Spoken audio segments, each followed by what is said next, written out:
Okay, so here we are again at yet another video. This time I'm going to be showing you how to actually record a purchase, not the purchase of an asset, but how to actually record an asset in the fixed asset register.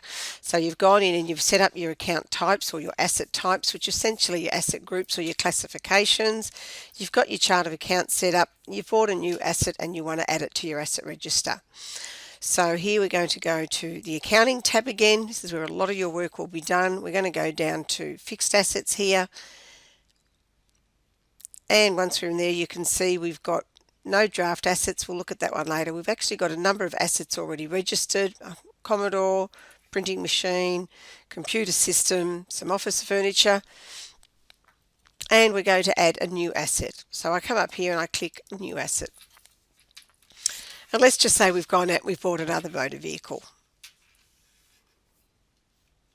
So let's just say we've bought a VW, I don't know, what are they, Touaregs, I don't know.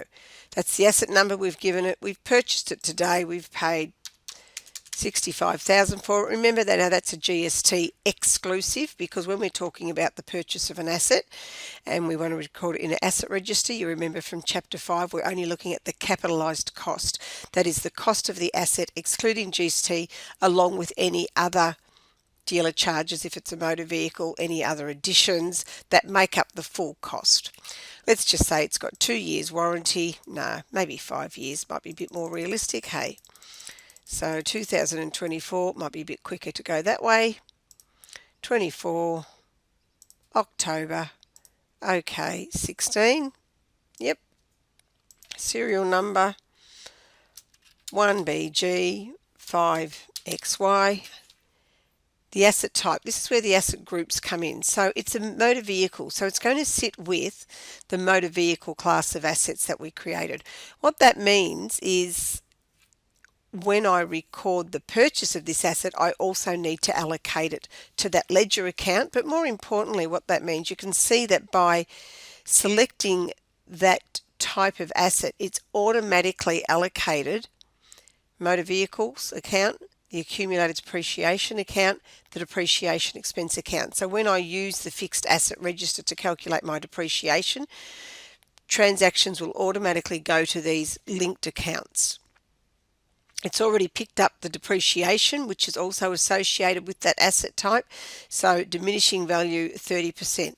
Now that's the default as a result of that asset type, but I can, if I want to, override that and say, no, for this particular asset, I would like to depreciate it using, well, let's just say the straight line method at 25% per annum. I don't have to go with the default. And then if I've got all my information on there, nothing else, I can just register.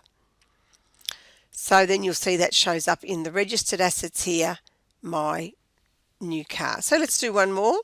New asset. This time I've purchased a photocopier.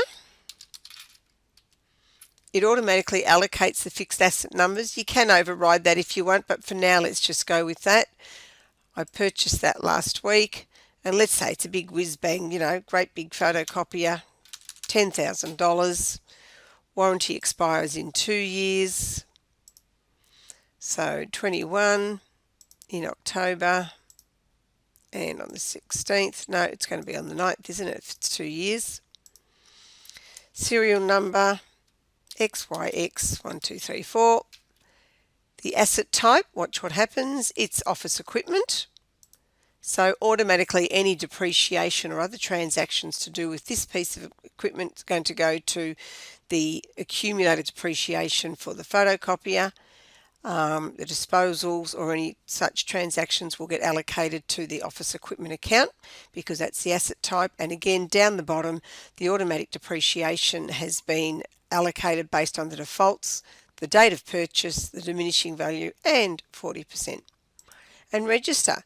So registering assets in your asset register is as simple as doing that. What you need to remember if you go by this method though is that does not record the asset in terms of a purchase. So it doesn't record the bank transactions or allocate it to the chart of accounts. All it's done is record it in the fixed asset register. So if I go to the chart of accounts now, and we have a look at the office equipment account, scrolling down to my fixed assets, office equipment. That was $6,500 to start off with. I know it was. You may not remember that from earlier. You can see the only transaction in there is the 24th of July when we bought some furniture. There's not the transaction to record the purchase of that photocopier. So we still actually need to do that over and above recording it. So if we use that method, it's a two-step process. Record it in the asset register, record it through the chart of accounts or through your purchases. In the next video, I will show you how to record it when we record the purchase of the asset first and then go to the asset register. So that's the next video. So until then, have a play with that again, go into your demo file, have a look at the asset register, the fixed assets, and try adding a couple of assets on your own. Bye for now.